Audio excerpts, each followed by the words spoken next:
Danes se bomo nekoliko sprehodili skozi prstne odtise, skozi zgodovino prepoznavanja prstnih odtisov, nekoliko bomo spoznali, kakšne prstne odtise imamo, kakšne vrste imamo, kako lahko potem uporabimo tudi teorijo grafov v sami klasifikaciji in potem si bomo pogledali še nek kratek postopek ene možnosti klasifikacije, kjer bomo tole uporabili. Dajmo kar začeti, in sicer začeli bomo zgodovino, zdaj pa mogoče tik preden še začnemo, tisti, ki imate občutek, da vam doma piškoti izginejo, boste sedaj uspeli ugotoviti, kdo točno jih tudi jemlje. Tako da dajmo kar začeti in iti skozi naše prstne odtise. Torej, skozi samo zgodovino nekako prstni odtisi so se začeli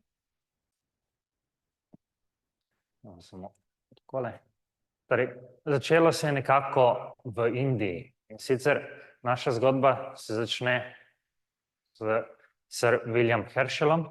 On je bil eden izmed prvih, ki je dejansko zagovarjal, da bi lahko uporabljali prstne odtise tudi pri identifikaciji raznih osumljencev ali kaj drugega. On je že leta 1858 začel, in sicer v indijski civilni službi, in prstne odtise je začel uporabljati predvsem kot nekako varnostni ukrep, zato da ni prišlo do ponarejanja kakršnihkoli dokumentov, listin ali podobnih stvari. Zdaj, nekoliko kasneje je potem tudi uvedel uporabo prstnih odtisov na samih listinah, torej še vedno v Indiji, in začel tudi s samimi registracijami prstnih odtisov, torej začel je tudi pobirati prstne odtise raznih sorodnikov, ko je prišlo do problemov o, naprimer, smrti in potem dediščine, ali pa kasneje tudi pri zapornikih, zato da se ne bi izognili raznim služenjem kazni oziroma prestajanju zapora. Tako da on je bil nekako začetnik v sami Indiji. Naša zgodba se potem preseli nekoliko naprej, in sicer gremo k škotskemu kirurgu Henryju Folcu. On je leta 1880 še vedno velja kot pravi začetnik samih prstnih odtisov, torej iskanja prstnih odtisov. Delal je takrat v Tokiu, torej sedaj smo prišli na Japonsko, kjer je potem tudi objavil prvi članek na to temo. On je tudi predlagal metodo, kako lahko potem zajemamo prstne odtise, in sicer to je bilo takrat še s črnilom, tako da smo lahko že takrat začeli, oziroma je naša družba že takrat začela samim prepoznavanjem prstnih odtisov. On je bil tudi prvi, ki je dejansko uspel razbrati prstni odtis iz samega stekla. Vemo, da lahko na steklu zelo hitro opazimo prstne odtise, in on je potem tudi prstni odtis iz stekla prepoznal, in sicer na eni od steklenic takratnih. Kasneje se je potem tudi vrnil nazaj v Združeno kraljestvo in takrat je poskušal ustanoviti biro za prstne odtise, predstavil je svoj koncept takratni londonski policiji, pa vendar je bil takrat nekako zavrnjen. Potem se naša zgodba spet nekoliko preseli, in sicer sedaj bomo povedali par dodatnih stvari, namreč Folc je potem pisal Charlesu Darwinu, ki mu je opisal način oziroma svojo metodo, kako bi lahko prepoznavali prstne odtise. Sicer Darwin takrat ni bil sposoben več na temu delati, ker je bil že nekoliko prestar, ampak k sreči je to šlo potem naprej k Folcovemu bratrancu, in sicer Francisu Galtonu. On je tudi prvi napisal knjigo o prstnih odtisih z naslovom Fingerprints. Bomo videli na koncu, imam tudi eno povezavo do te knjige, tako da si jo bomo na hitro pogledali. Torej, Galton je bil eden izmed tistih, ki je potem tudi izračunal, da je za prepoznavanje prstnih odtisov oziroma da je verjetnost napake pri prepoznavi izredno majhna. In sicer okvirno 1 proti 64 milijardam. Torej, res imamo zelo, zelo dobro natančnost, kadar želimo prepoznavati prstne odtise. Zatem se naša zgodba preseli nekoliko v Argentino. In sicer takrat je argentinski policijski častnik nekako prvič uporabil metodo in tudi ustvaril metodo za prepoznavanje in zapise v samih evidencah podatkov in pa upošteval je Galtonove vzorce, ki jih je Galton v svoji knjigi tudi opisal. Takrat je bil tudi ustanovljen prvi biro za prstne odtise in nekako v istem letu, torej v letu 1892, je potem prišlo tudi do prve uporabe prstnih odtisov pri prepoznavi kaznivega dejanja. Torej, kdo je bil dejansko tisti kriminalec v ozadju, ki je storil nek zločin. In zgodba takrat je bila o tem, da je Francisca Rojas bila obsojena nekako za umor svojih dveh sinov in takrat so dejansko prepoznali prstni odtis, ki je ostal na pečatu, torej na krvnem pečatu na vratih hiše, in sicer njenega desnega palca. In na ta način so uspeli pokazati, da je bila tudi kriva, kar pomeni, da smo prišli do prve dejanske uporabe prstnega odtisa za namen, ki ga poznamo danes. Potem naša zgodba nadaljuje naprej in sicer gremo nazaj v Indijo. In 1897. leta v Kolkati v Indiji je bil ustanovljen biro za prstne odtise in sicer, ko je nekako svet generalnega guvernerja takrat odobril neko poročilo komisije, ki je priporočala uporabo prstnih odtisov za klasifikacijo torej kazenskih zapisov. Torej, takrat se je začelo dejanska uporaba prstnih odtisov za namen prepoznave kaznivih dejanj. V tistem biroju sta takrat delala Azizul Hake in Hem Chandra Bose, ki sta bila nekako ključna torej, za razvoj prvega res pravega sistema klasifikacije prstnih odtisov. In sicer poimenovala sta ga po njunem nadzorniku tudi Henryju, in sicer Sir Edward Richard Henry. Torej, Henryjev klasifikacijski sistem, kot ga poznamo tudi danes, so nato sprejeli tudi v Združenem kraljestvu, zato da so lahko v takratnem Scotland Yardu, zelo priznanem, začeli uporabljati prstne odtise za iskanje zločincev. Nekaj malega še o tem, in sicer Henryjev klasifikacijski sistem, tega poznamo še danes. In še danes je glavna osnova, torej glavna baza za razne sisteme prepoznavanja prstnih odtisov. Ta sistem nekako razdeljuje same prstne odtise v 3 različne skupine, kot jih bomo tudi spoznali. Torej, danes bomo predvsem spoznali Henryjev klasifikacijski sistem.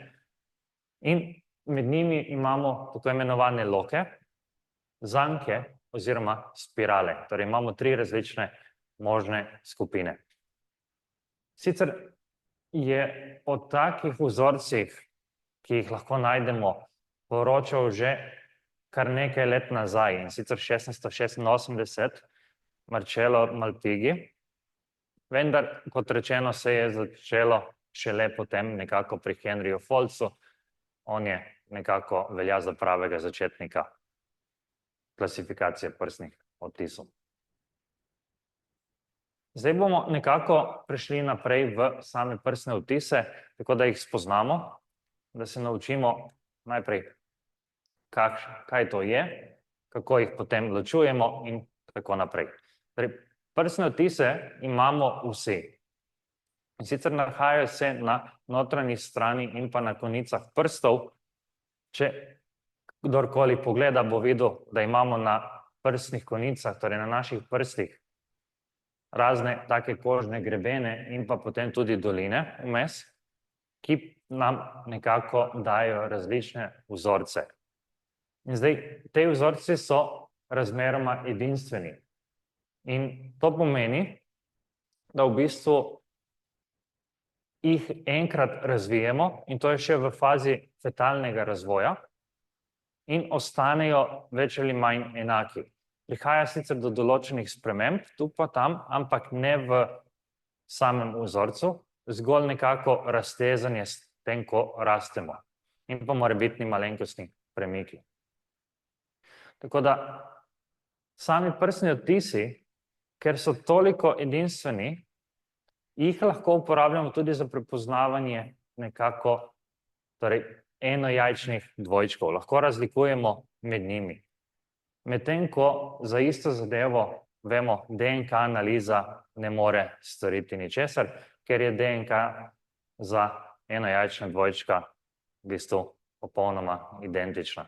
Tako da imamo zelo, zelo dober primer tukaj, zakaj bi prstni odtisi lahko bili res tudi uporabni. Tako, kako sami prstni odtisi nastanejo? V bistvu nastanejo tako, da se nam na sami koži, torej na teh naših grebenih oziroma brazdah prstov, nabira znoj. In tale znoj, potem, ko mi nekako primemo razne predmete ali se nečesa dotaknemo s prsti, ostane odtis na tisti podlagi. Zdaj, odvisno je zelo od tega, kakšno podlago imamo, torej kakšna je površina predmeta. Namreč lahko imamo tudi prosojne površine, kot je na primer steklo ali kaj podobnega, razna kovina, lahko zelo enostavno tudi vidite prstni odtis gor tudi na plastikah, je ponavadi lepo, jasno, razvidno.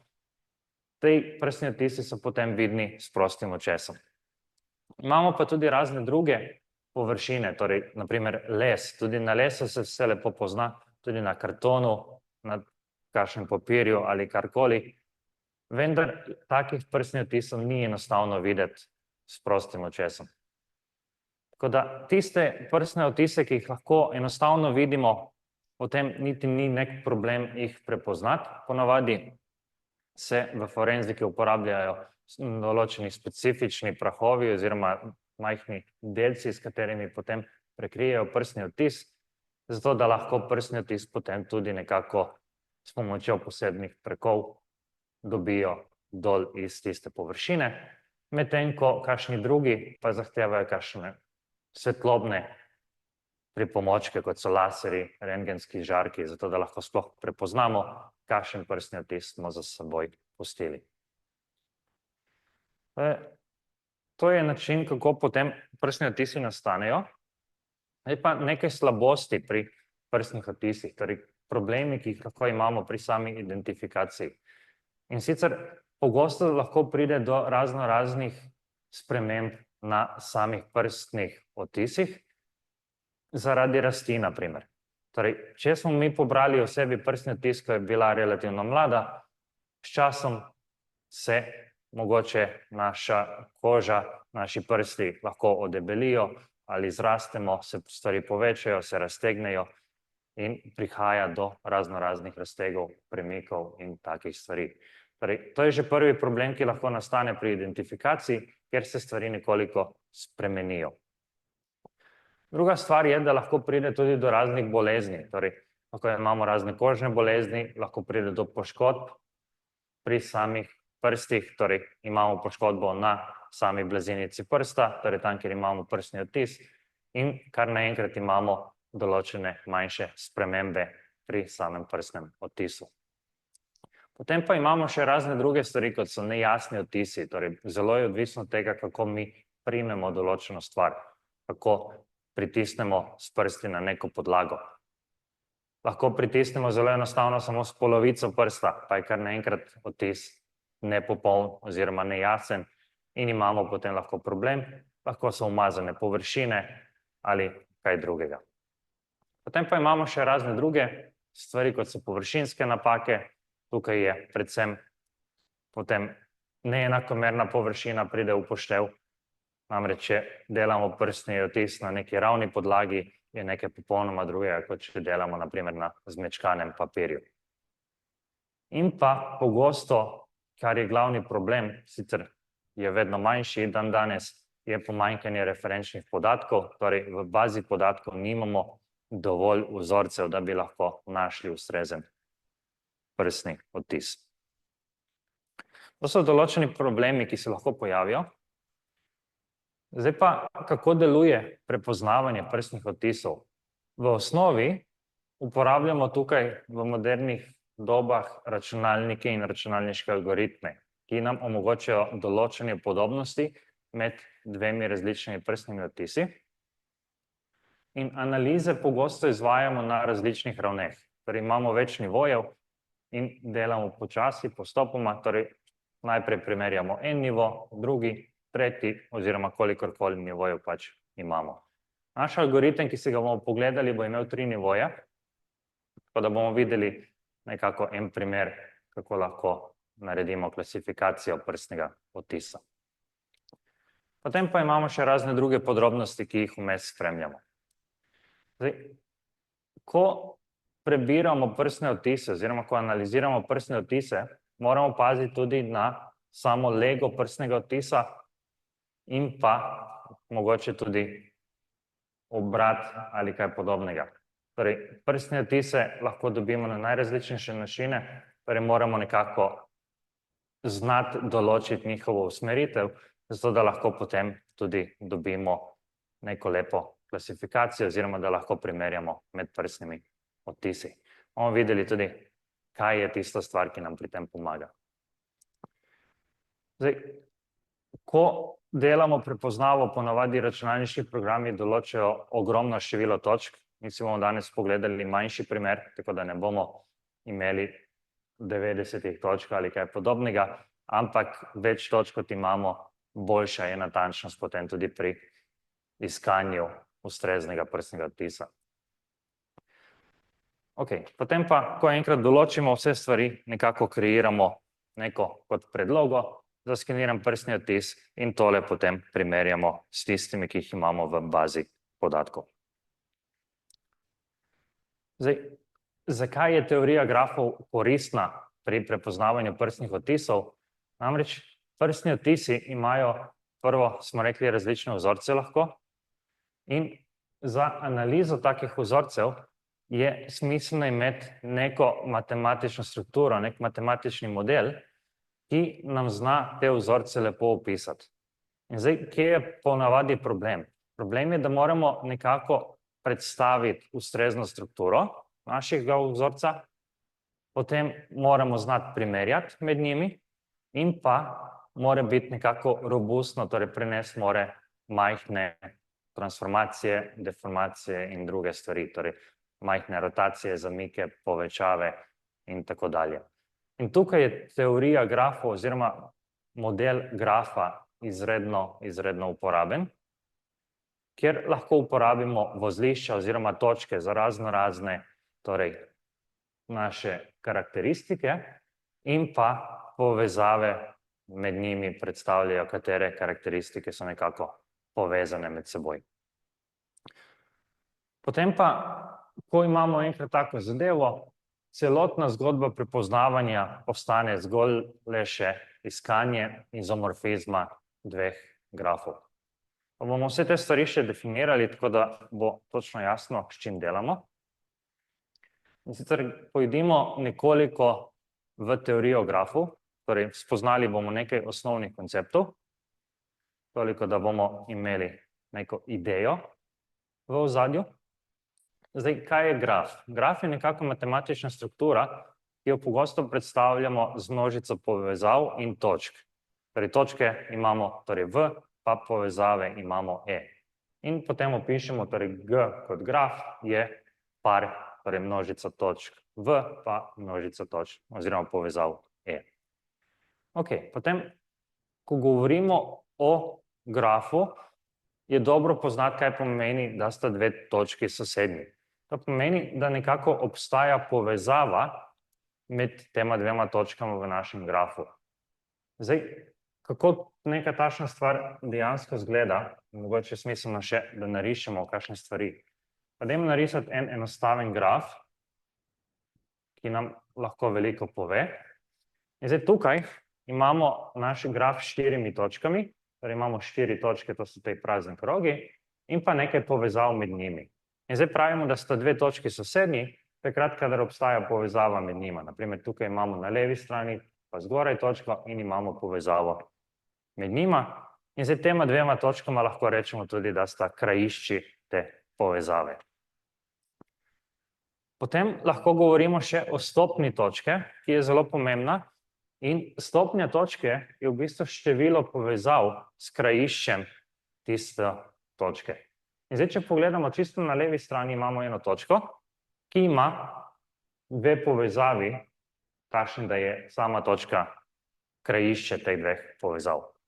Stopnja te leve točke je 2, na desni strani imamo isto zgodbo, 2 povezavi, torej stopnja 2, zgornja pa spodnja v tem primeru pa imata stopnjo 3. Naši grafi so lahko tudi usmerjeni ali ne.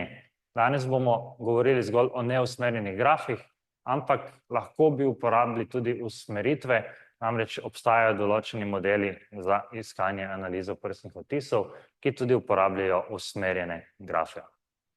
Usmerjen graf pomeni, da imamo na povezavah tudi določeno usmeritev, torej lahko povemo, da gre povezava iz ene točke v drugo točko. Potem pa bomo govorili danes še o uteženem grafu. In sicer graf pravimo, da je utežen, takrat, ko imamo za povezave dodeljeno neko utež, neko število.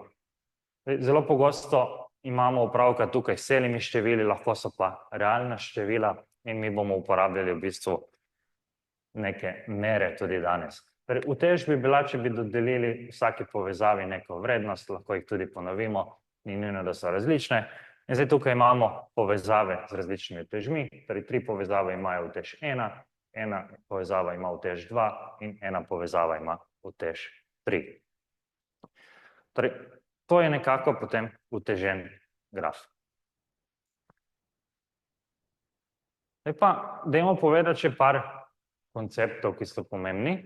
In sicer, ko govorimo v grafu o poti, govorimo nekako o izmeničnem zaporedju točk in povezav. Seveda, to izmenično zaporedje mora biti sestavljeno tako, da se začne in konča s točko in imamo različne točke in povezave. Zdaj tukaj si lahko zelo enostavno na tem primeru pogledamo, naprimer, ena pot iz točke na levi strani do točke na desni strani, se začne v točki, gre preko, naprimer, zgornje povezave, tukaj imamo naslednjo točko na poti in gremo preko naslednje povezave do zadnje točke. In to je pot v grafu.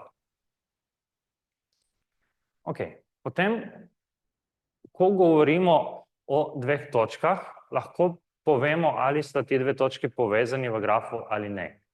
Povezani sta takrat, kadar obstaja med njima neka pot s krajišči, torej U pa V v tem primeru, če govorimo, da sta ti 2 točki U pa V tisti, za katere želimo, da sta povezani. In tukaj imamo tale primer, smo lepo pokazali, imamo točko U, točko V in ti 2 točki sta povezani med seboj. Pravzaprav lahko vidimo to, kar potem paše tudi k naslednji definiciji. Tale graf je povezan, to pa pomeni, da za vsak par točk, ki jih imamo, obstaja neka pot v grafu med njima. In tukaj, ne glede na to, kako si izberemo par točk, lahko vidimo, da imamo med njimi neko pot. Za ti 2, ki niti nista sosednji, smo že pokazali, vse ostale pare pa lahko vidimo, da so celo povezani med seboj. Ok, potem pomembno je tudi, da poznamo naslednjo definicijo in sicer kaj pomeni podgraf. In če govorimo o nekem novem grafu H, v tem primeru, ki ima množico točk V črtica pa množico povezav E črtica, potem govorimo, da je H podgraf grafa G, če velja, da je V črtica, torej množica točk, podmnožica točk grafa G in pa E črtica je podmnožica povezav grafa G. Hkrati pa imamo še eno zahtevo, namreč želimo, da vsaka povezava v našem podgrafu pripada, torej ima za krajišče tudi točke tega podgrafa. Torej ne želimo, da je samo ena točka v tem podgrafu ali pa, da sta obe krajišči izven, ampak želimo res, da obe dve tudi pripadata samemu podgrafu. Ok, potem lahko govorimo še o naslednji definiciji, in sicer kaj je povezana komponenta grafa. In to je nekako maksimalen, torej največji možen podgraf, ki je povezan. V tem primeru je kar sam graf tudi povezan in je celoten graf ena sama povezana komponenta. Lahko bi pa narisali zraven še nekaj dodatnih točk, pa mogoče povezava med njima, in zdaj imamo nepovezan graf. Zato, ker lahko najdemo par točk, ki nista povezani, torej ne obstaja pot med njima, in tukaj imamo na primer V, pa če označimo tukaj eno od teh, na primer dvojni V. Torej V pa dvojni V nista povezani med seboj in zdaj imamo graf z dvema komponentama. Ok, to je nekaj glavnih definicij. Je pa še ena stvar samo, in sicer, da razumemo, kaj je sploh izomorfizem grafov. In sicer izomorfizem grafov je bijektivna preslikava, ki slika iz množice točk enega grafa v množico točk drugega grafa, tako da v bistvu ohranja povezave.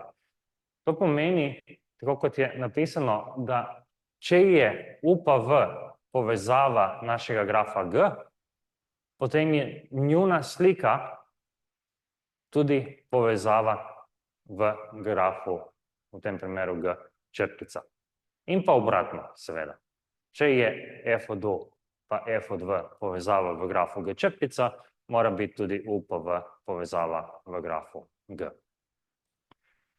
To pomeni, da sta ta dva grafa v bistvu izomorfna med seboj.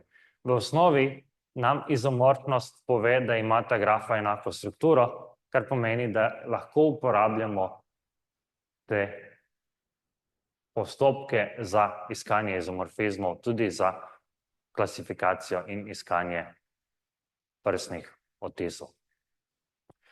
Ok, zdaj, to je ključnega pomena, smo rekli, ampak omenili smo tudi določene probleme, ki lahko nastajajo, in to so razne deformacije.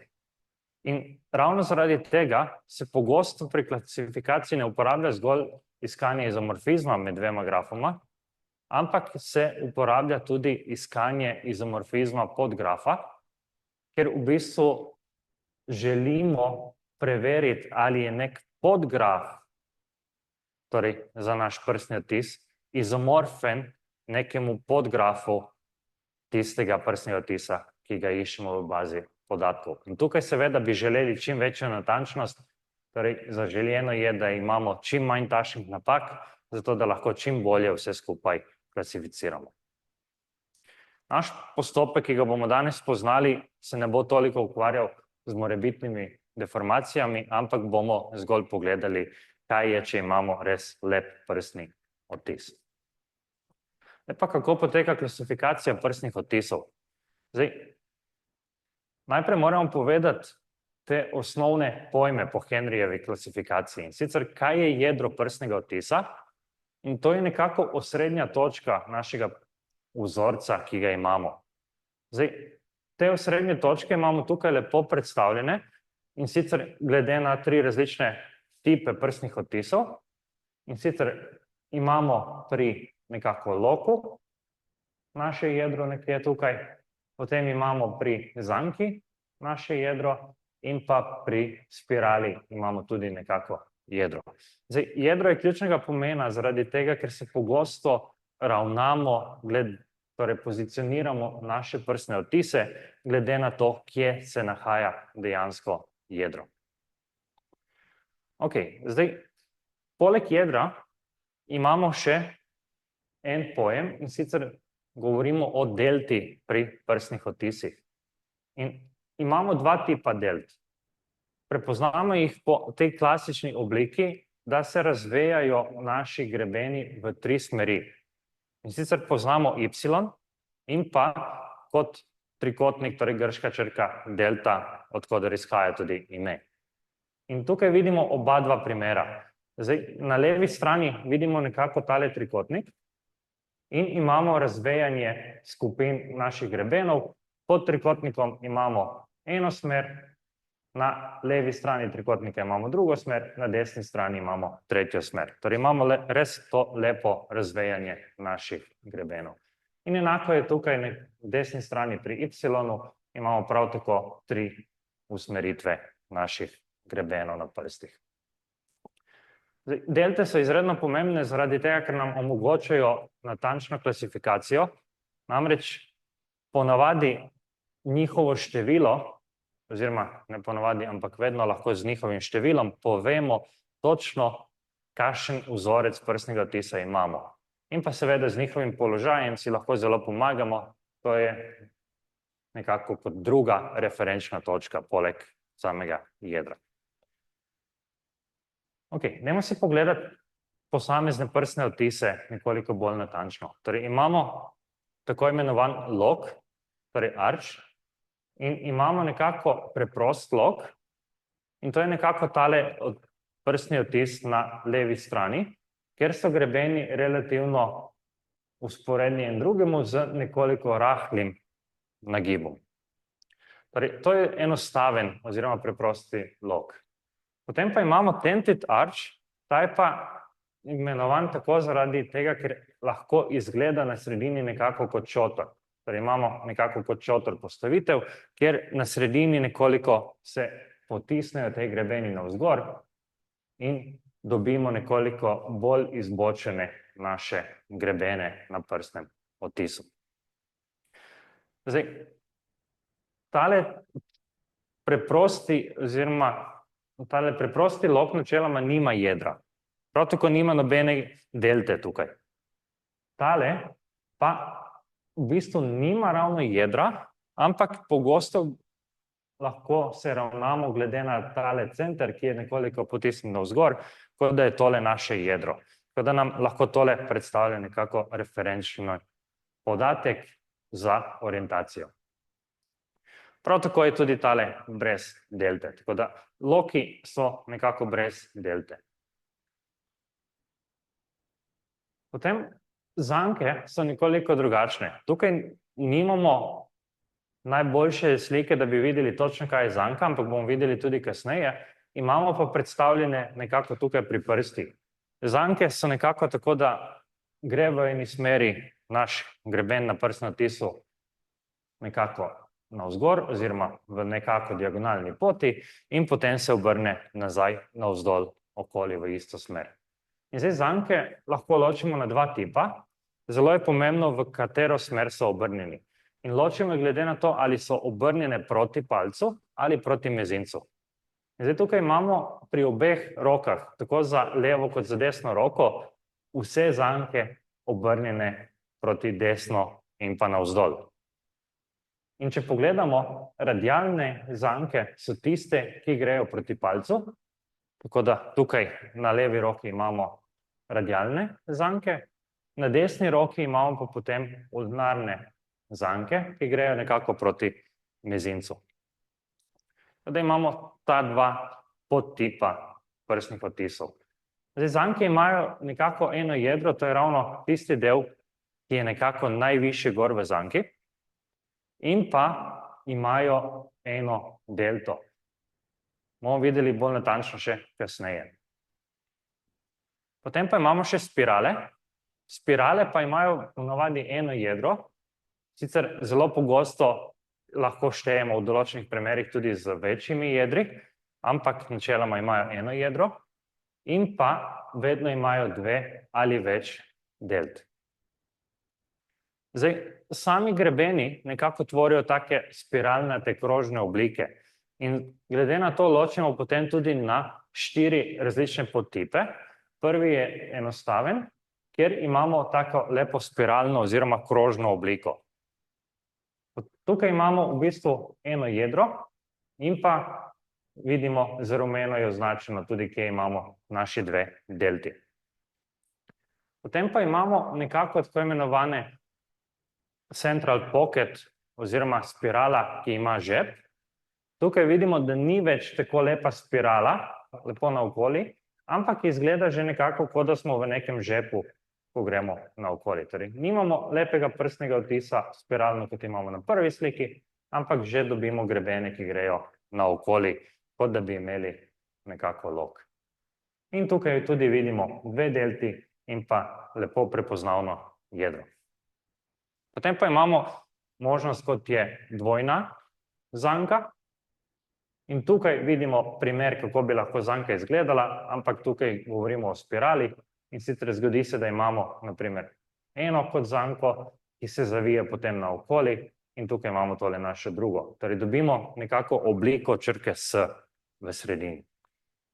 In dejansko je tole tisto jedro. V bistvu za tole jedro imamo dve referenčni točki, zato da lahko povemo, kje se jedro nahaja, in prav tako imamo v bistvu dve delti. Potem pa imamo še naključne spirale, te so nekoliko drugačne, namreč vzorec ni simetričen, imamo razne naključne oblike, tako da lahko dobimo razne drugačne stvari. Ok, to so glavni tri vrste in pa podtipi naših prstnih odtisov.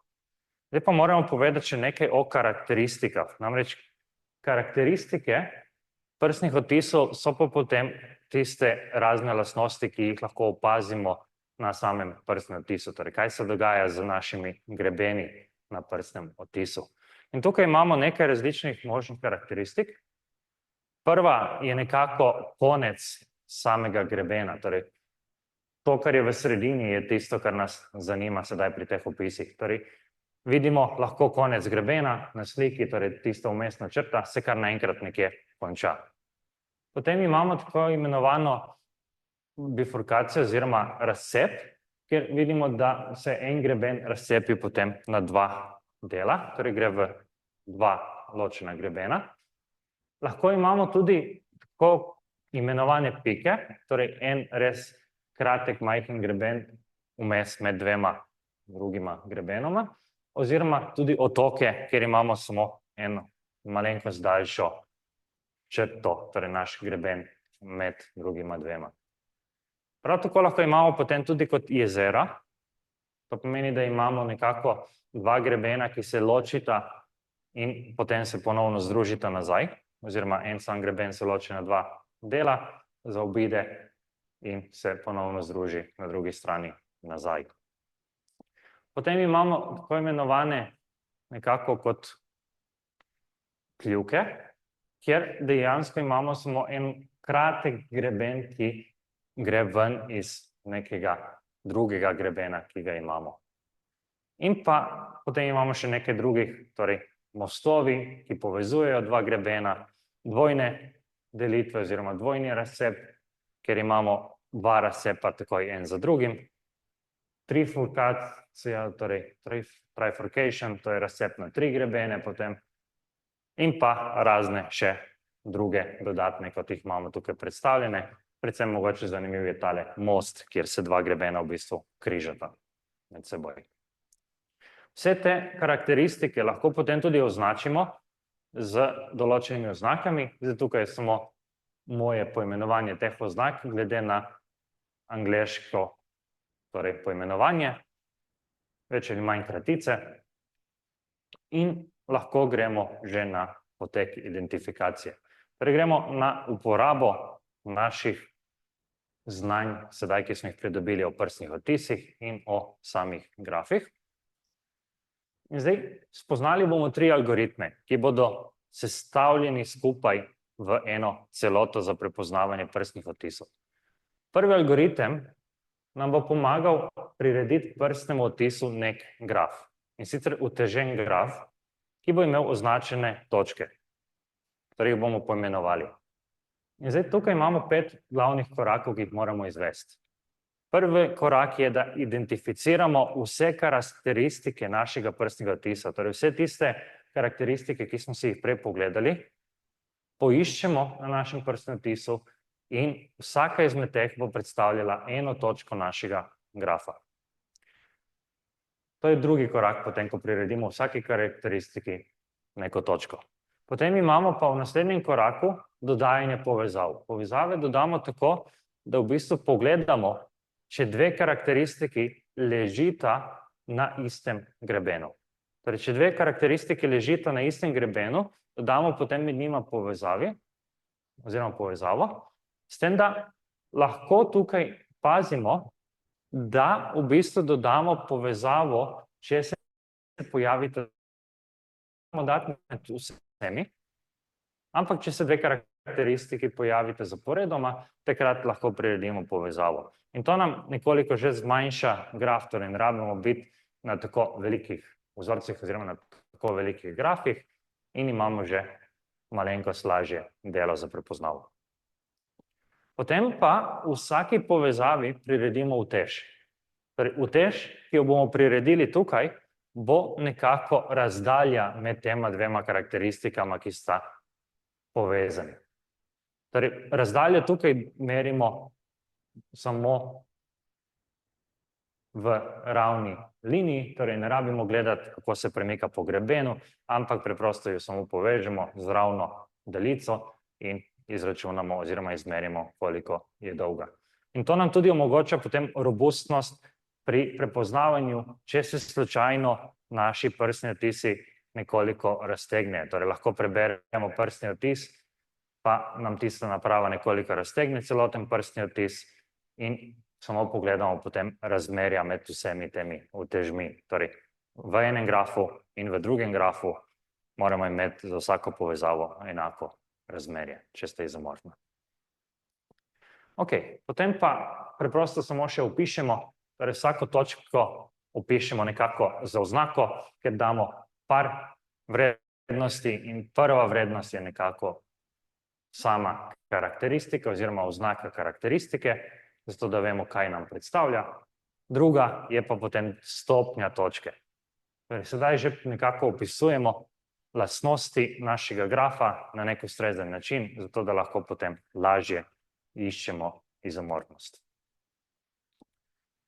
Primer imamo na tej sliki, torej na levi strani imamo prstni odtis, na desni strani imamo potem prstni odtis skupaj z grafom na njemu.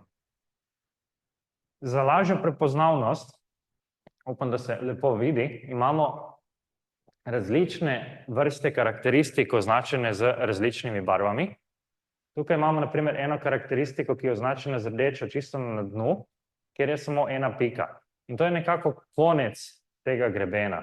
Torej, če pogledamo na levo stran, to je konec grebena in vse rdeče pike, ki jih imamo, so v bistvu, tri jih imamo, so konci grebena. Potem imamo na primer zelena pika, torej jih imamo kar nekaj, to je nekako, smo rekli, bifurkacija, torej razdelitev na dva dela. Tukaj imamo potem še nekako modro piko, tukaj imamo nekako dvojno bifurkacijo. Potem imamo nekako rumeno piko, naprimer tukaj imamo most, kjer se dva grebena križata, tako da lahko prepoznamo te karakteristike. Ok, to je postopek, torej prepoznamo karakteristike, določimo, katere so in ustvarimo naš graf. In ta graf trenutno je relativno enostaven, to je tudi prstni odtis, ki v bistvu ni ta pravi prstni odtis, ampak je samo nekako primer prstnega odtisa.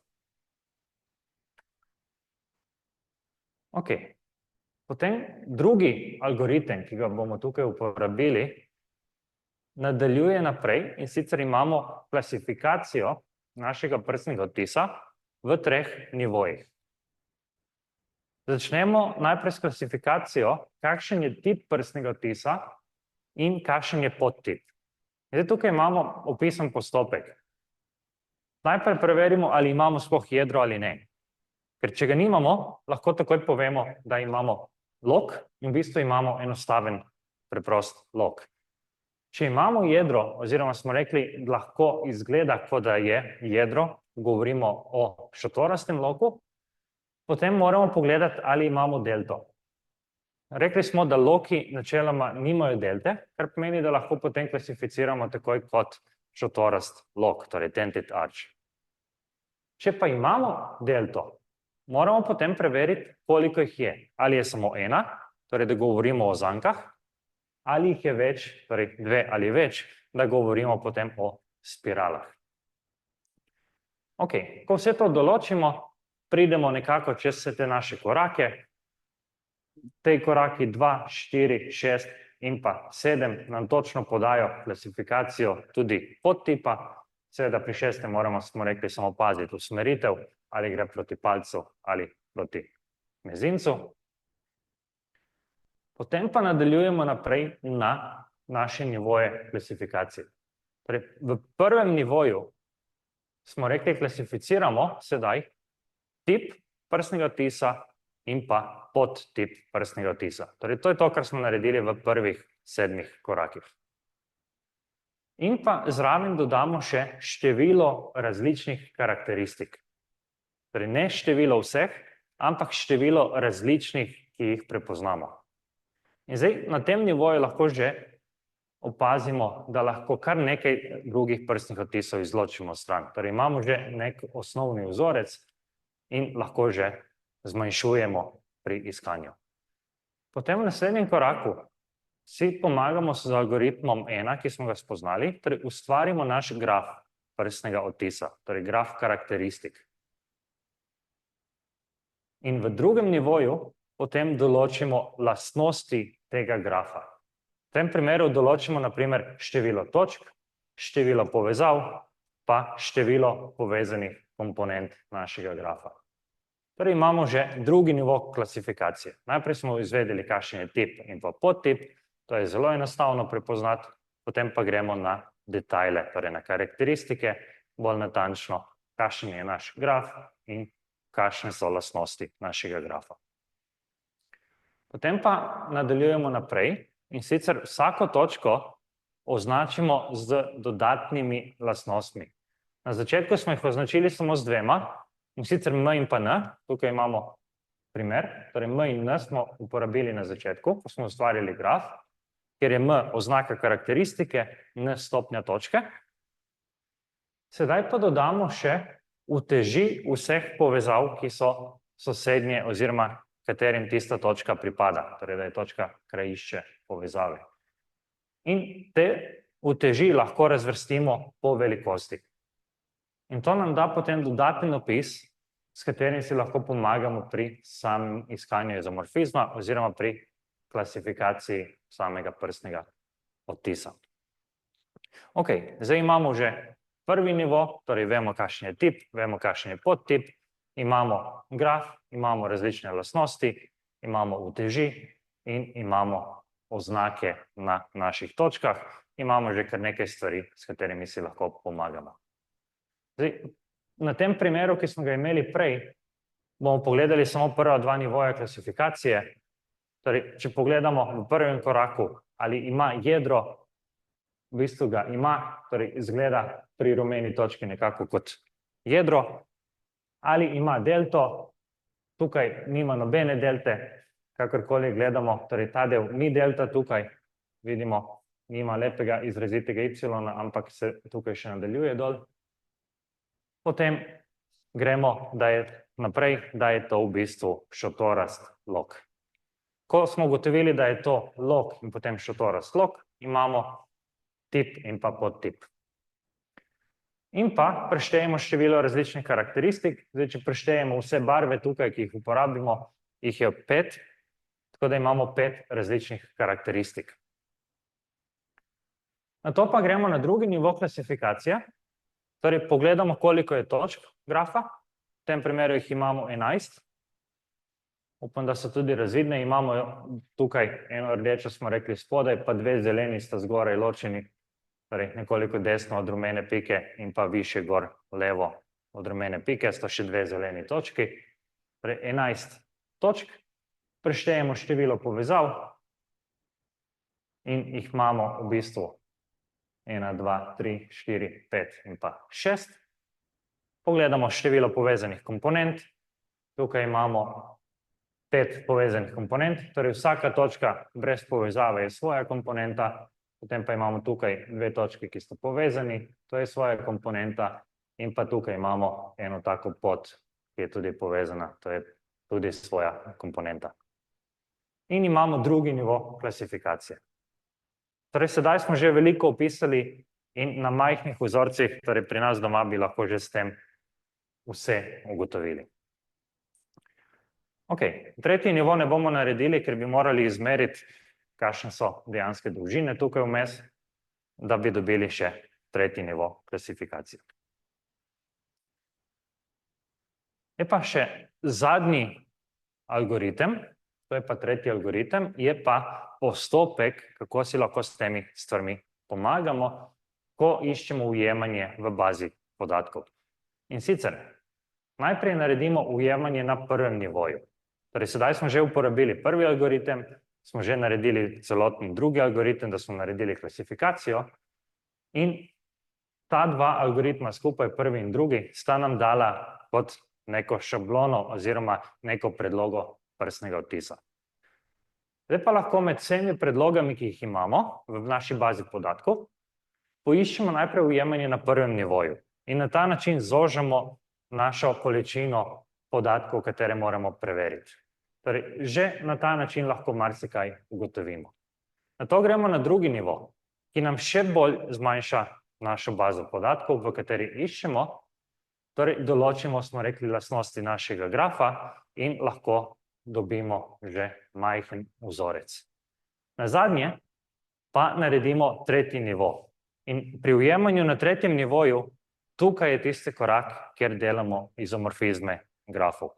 Torej, pogledamo naše grafe, ki jih imamo, pogledamo njihove lastnosti, oznake in iščemo ne samo izomorfizme v splošnem, ampak pazimo tudi, da se ujemajo oznake naših točk in pa uteži naših povezav in ostalo, kar spada pod izomorfizme.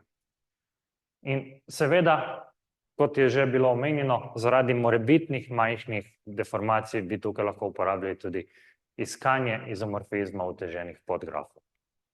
Torej, da ne iščemo strogo samo izomorfizem dveh grafov, ker to pomeni, da smo našli identičen prstni odtis, ampak lahko iščemo tudi izomorfizem podgrafov, iščemo največje možna ujemanja, ki nam dajo potem izredno majhen vzorec možnih prstnih odtisov. Ok, to nam potem da tiste prstne odtise, ki smo jih iskali. To je celoten postopek. Tukaj bom omenil še, imamo povedano, iz kje je bilo povzeto. Zdaj, tale zadeva prva je zelo lep primer in zelo uporaben za kogarkoli, ki bi želel mogoče kaj takega ponoviti ali spremeniti nekaj takšnega v delavnico. Tale druga povezava je pa tale Galtonova knjiga, ki smo jo omenili, Fingerprints. Tako da se jo da najti na tej povezavi.